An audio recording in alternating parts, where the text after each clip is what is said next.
नमस्कार सर्वांना. कसे आहात सगळे? मस्त आहात ना? आशा करते तुम्ही सगळे आनंदात असाल. तुम्हा सर्वांचं अगदी मनापासून स्वागत आहे आपल्या चॅनलवरच्या आजच्या या व्हिडिओमध्ये. तर सकाळी सकाळी इथे जी पालेभाजी असते तर ते धुणं माझं चालू आहे. चवळीची भाजी आहे ही. आणि ही जी भाजी आहे तर ती बघा 2-3 पाण्याने ना चांगली धुवावी लागते. कारण त्यामध्ये ना नाहीही म्हटलं तरी थोडीफार माती असते किंवा म्हणजे आता बघा पावसाळा चालू झाला आहे आणि पावसाळ्यामध्ये ना कितीतरी माती म्हणजे या भाजीवर असते. तर ती भाजी ना चांगली 3-4 पाण्याने धुवून घ्यावी लागते. तर सकाळी सकाळी टिफिनसाठी ही भाजी मला बनवायची होती आणि तेच धुणं माझं चालू आहे. तर बघा आता ना पावसाळा सुरू झाला आहे आणि शक्यतो या ज्या पालेभाज्या असतात तर यांचं जे प्रमाण आहे तर ते थोडंसं टाळायचं. कारण एकतर बघा या भाज्यांमध्ये ना खूप अशी माती असते आणि दुसरी गोष्ट म्हणजे बारीक बारीक ना कधीकधी अळ्यासुद्धा असतात. तर शक्यतो पावसाळ्यामध्ये पालेभाजी जी आहे तर ते अवॉइड करायचं. आणि मी शक्यतो ना पावसाळ्यामध्ये पालेभाजी जी आहे तर ती आणतच नाही. पण यांना ना ऑफिसमधून येता येता ही पालेभाजी दिसलेली तर ते घेऊन आले होते.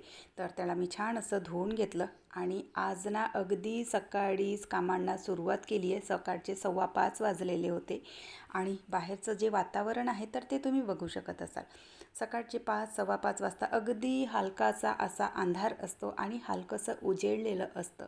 आणि हे जे वातावरण आहे ना तर ते इतकं छान दिसतं. रोज तशी सकाळी 6 वाजता उठते मी, पण आज 5लाच उठलेली कारण यांना थोडंसं लवकर जायचं होतं.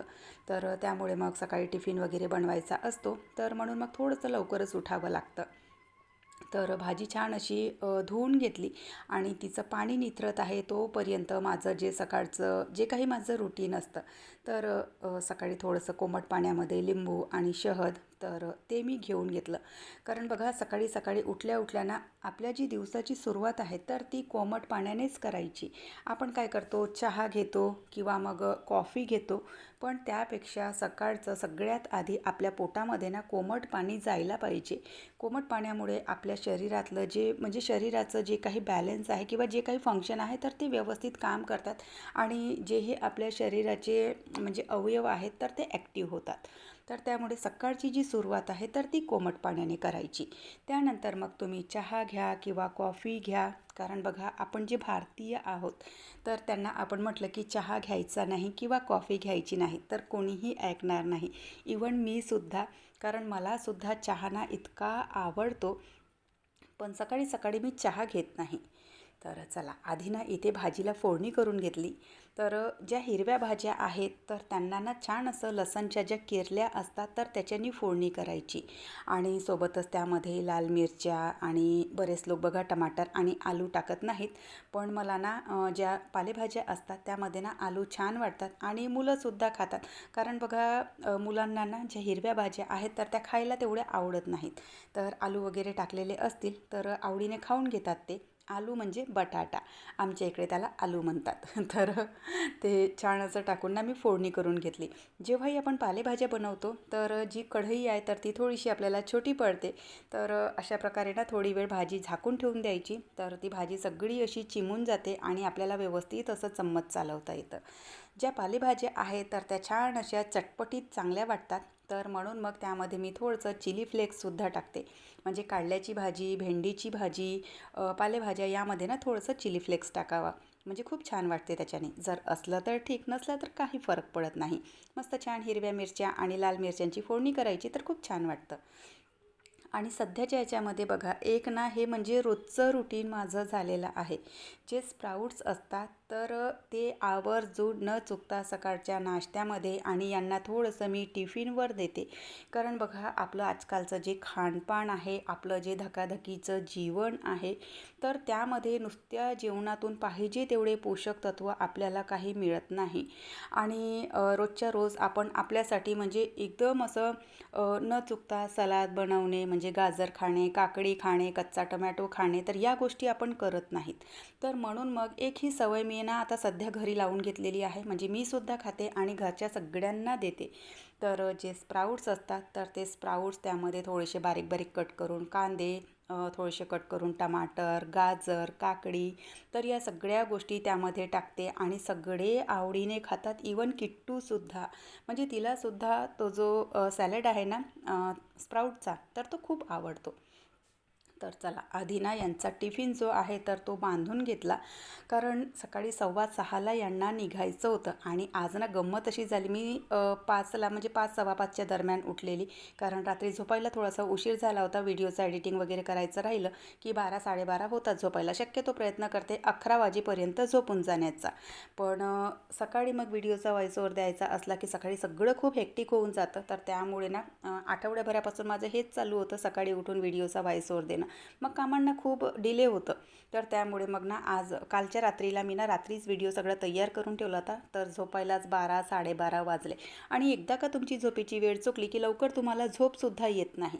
तर सकाळी थोडंसं उठायला म्हणजे 4:15 किंवा 5 या दरम्यानमध्ये उठून गेली होती. पण तरी त्यांना असं वाटलं की टिफिन होणार नाही. तर म्हणाले की असू दे, पण मी म्हटलं की करून देते म्हणून. तर 6:10 सगळं मी रेडी करून घेतलं.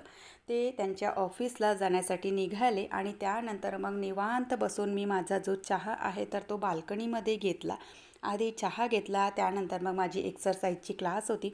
आज सकाळी 6:30चं सेशन मी अटेंड केलं. म्हणजे सकाळच्या ना 3 बॅच असतात, 6:30, 7:30, 8:30. तर रोज ना 8:30ची बॅच मी अटेंड करते. पण आज 6:30चीच बॅच मी अटेंड केली, कारण म्हटलं सकाळी सकाळी आटोपून गेलं की आपल्या कामांसाठी आपण मोकळे असतो. तर ते सगळं आटोपलं आणि त्यानंतर मग आता मी 8 वाजता तुमच्याशी भेटते.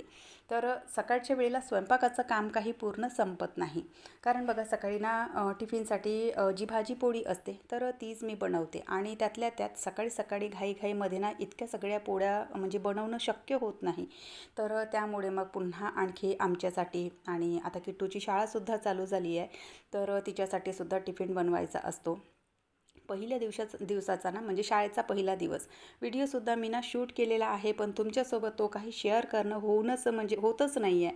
तर बघू आता जेव्हा वेळ मिळेल तेव्हा तो सुद्धा व्हिडिओ तुमच्यासोबत मी शेअर करणार.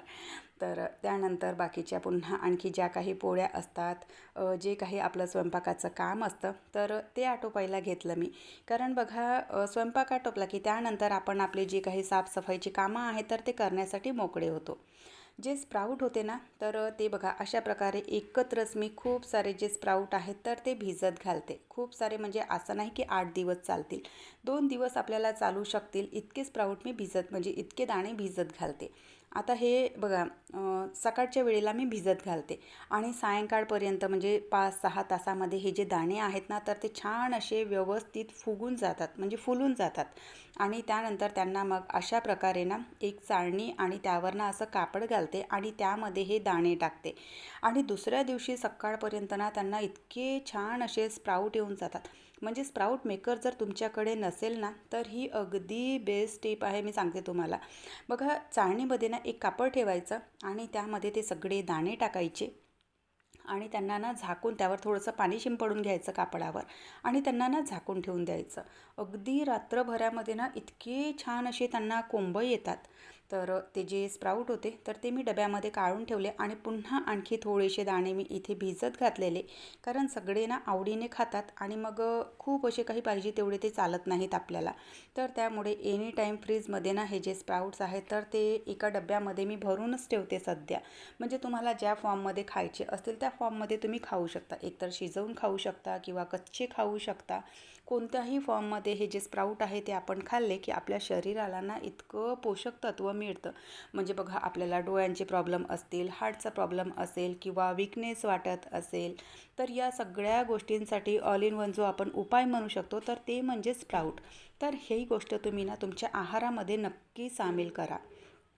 तर त्यानंतर सध्या आता ना पावसाळा पडत आहे, म्हणजे पावसाला सुरुवात झाली आहे. पण तरीही सुद्धा झाडांना आपण पाणी टाकलं नाही की झाडांचे पानं ना पिवळे पडायला लागतात. कारण बघा पूर्ण झाडांवर पावसाचं पाणी येईलच असं नाही. आणि 2-3 दिवसाच्या आधी माझ्यासोबतसुद्धा तसंच झालं होतं. पावसाळा म्हणजे सुरू झाला, पाऊस पडत आहे म्हणून मी ना झाडांना पाणी काही दिलेलं नव्हतं. आणि तिकडच्या बाल्कनीमध्ये जे बेलाचं झाड आहे, जे शमीचं झाड आहे, तर ते झाड ना अगदी असं ना कोमेजून गेलं होतं आणि 2-3 दिवस पाहणंसुद्धा काही झालं नाही त्यांना. तर त्यानंतर मग म्हटलं की पाऊस जरी येत असला तरी झाडांना ना थोडंसं पाणी देणं गरजेचं असतंच, कारण सगळ्याच झाडांना पावसाचं पाणी मिळेलच असं नाही. त्यानंतर मग झाडांना स्प्रेसुद्धा करून घेतला आणि हा जो स्प्रे आहे तर जवळपास 8-10 दिवसाच्या नंतर मी झाडांना स्प्रे करत आहे. तशी आता पावसामध्ये ना झाडांना स्प्रे करण्याची गरज पडत नाही, पण तरीसुद्धा म्हटलं चला थोडासा ना स्प्रे करून घेते, म्हणजे त्यावर जी काही धूळ वगैरे असती तर ती निघून जाते आणि झाडांनासुद्धा छान असं अंघोळ केल्यासारखं फ्रेश वाटेल आणि झाडंसुद्धा म्हणतील अरे वा, आज तर मलासुद्धा अंघोळ झाली. तर चला, त्यानंतर पावसाळ्यामध्ये सगळ्यात मोठा प्रॉब्लेम तो म्हणजे कपडे सुकत नाही. तर दिवसभर कपडे बाल्कनीमध्ये असतात, रात्रीच्या वेळेला ना स्टँडवर टाकून घेते आणि सकाळी ते कपडे आधी घडी करून घेतले, कारण तोच जो स्टँड आहे तर तोच ना खूप सारी जागा घेतो, तर त्यामुळे आधी त्याला ना काढून घेतलेलं बरं असतं.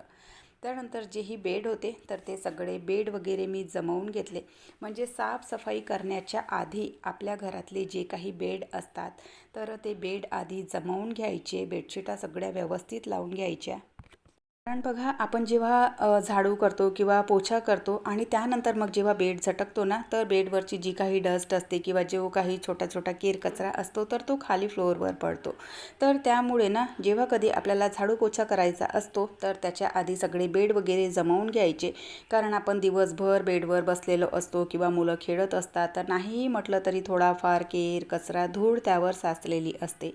तर ते सगळं आधी झटकून घ्यायचं आणि त्यानंतर मग आपला जो काही झाडू म्हणजे झाडत काढणे आहे किंवा फरशी पुसणे आहे तर ते करून घ्यायचं. त्यानंतर ना सामानांवर सुद्धा खूप सारी अशी धूळ बसलेली असते आणि आता बघा पावसाळ्याला सुरुवात झाली आहे, तर ओल्या कपड्याने डस्टिंग करण्यापेक्षा ना सुक्या कपड्यानेच डस्टिंग करून घ्यायची, किंवा ओल्या कपड्याने जरी तुम्ही करत असाल त्यानंतर मग ना एक कपडा सुका फिरवून घ्यायचा, कारण ना सामानांवर मग ना बुरशी लागण्याची भीती असते. तर चला, सकाळचे सगळे जे साफसफाईचे माझे कामं होते तर ते आटोपले आणि त्यानंतर मग असते आपली देवपूजा. जी देवपूजा आहे ना तर ती मी सगळे कामं आटोपूनच करते, कारण बघा म्हणजे प्रत्येक जो काम आहे ना तर त्या कामाची ना एक आपली वेळ असते आणि घरी सगळ्यांचं करायचं असतं, टिफिन असतात, शाळेचे मुलं असतात आणि पुन्हा आणखी बाकीचे आपले साफसफाईची कामं असतात. तर त्यामुळे आधी सगळे कामं मी आटोपून घेते आणि त्यानंतर मग देवपूजा करायला घेते. तर चला, असा होता आजचा व्हिडिओ मी इथेच संपवते. आवडल्यास नेहमीप्रमाणे लाईक करा, शेअर करा, सबस्क्राईब करा. बाय. हर हर महादेव.